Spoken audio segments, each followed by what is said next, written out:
একটা মেয়ের জীবনে যেমন দায়িত্ব আছে তার সাথে সাথে তার স্বপ্নও আছে। তাই একটা মেয়েকে কিভাবে তার স্বপ্নের সাথে সাথে দায়িত্ব পালন করতে হবে তা একটা মেয়ে কিন্তু খুব ভালো করেই জানে। আজকে সকাল সকাল আমার প্রথম কাজ হলো পাখিদের খাঁচাটা পরিষ্কার করে দেওয়া। পাখিদের খাঁচা পরিষ্কার করে দিলে পাখিদের রোগ কিন্তু কম হয়। পাখির খাঁচা পরিষ্কার শেষে আজকে আমার মনে পড়লো আজকে মানি প্ল্যান্টগুলোকে একটু বাইরে রাখা উচিত, কারণ অনেক দিন হয়ে গেছে এরা একটু রোদ বাতাস পায় না, তো এই জন্য আমি মানি প্ল্যান্টগুলো একটু বাইরে রেখে দিয়েছি কিছু সময়ের জন্য। তো চলো রান্নাঘরে, আজকে আমি বানাবো তালের পিঠা। গ্রামে অর্থাৎ এই শরৎকালে কিন্তু গ্রামের প্রতিটি ঘরেই তালের পিঠা বানানো হয়। তালের পিঠা কিন্তু অনেক মজা হয়, তো আজকে আমি তাল দিয়ে বানাবো তালের বড়া। তালের বড়া কিন্তু শুধু ওই বড়া নয়, এর সাথে মিশে আছে গ্রামের স্মৃতি এবং আছে আমাদের শৈশবের স্মৃতি। গ্রামে কিন্তু মা খালারা একসাথে মিলে অনেক মানুষ একসাথে হলে তালের বড়ার উৎসব আয়োজন করা হয়।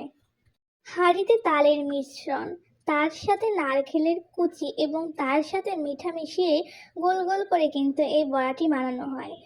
লোককথায় আছে কৃষকরা ধান কাটার সময় এই বড়া নিয়ে যেত এবং ধান কাটার ফাঁকে ফাঁকে এই বড়া খেত, কারণ এই বড়া কিন্তু একবার বানালে প্রায় 4-5 দিন খুব সুন্দর ভালো থাকে এবং খেতে কিন্তু খুবই মজা। এই খাবার বানাতে বানাতে আমার ছোটবেলার কথা মনে পড়লো। সবাই মিলে ভাই বোনেরা একসাথে এই বড়া পিঠা খাওয়ার মুহূর্তটা এখন অনেকই মিস করি।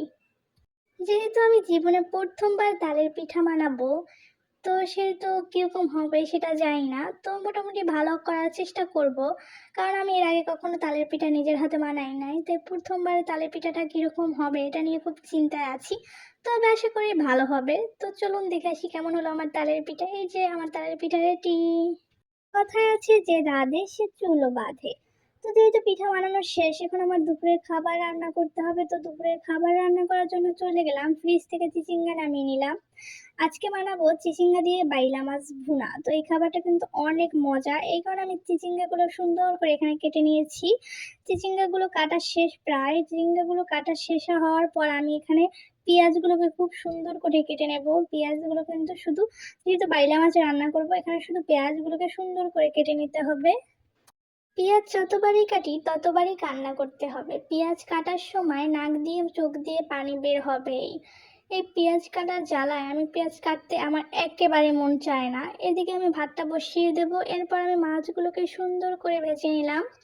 যেহেতু ছোট ছোট মাছ, এটাকে খুব ভালোভাবে ভেজে নিতে হবে একটা একটা করে। আর এদিকে আমি চিচিঙ্গাগুলোও ভেজে নেব। এইভাবেই আমার দুপুরের রান্নাটাও একদিকে শেষ হয়ে গেল। এই যে খুব অল্প সময়ের ভিতরে এই রান্নাটা করে ফেলানো যায়। এই যে আমার রান্নাটা শেষ।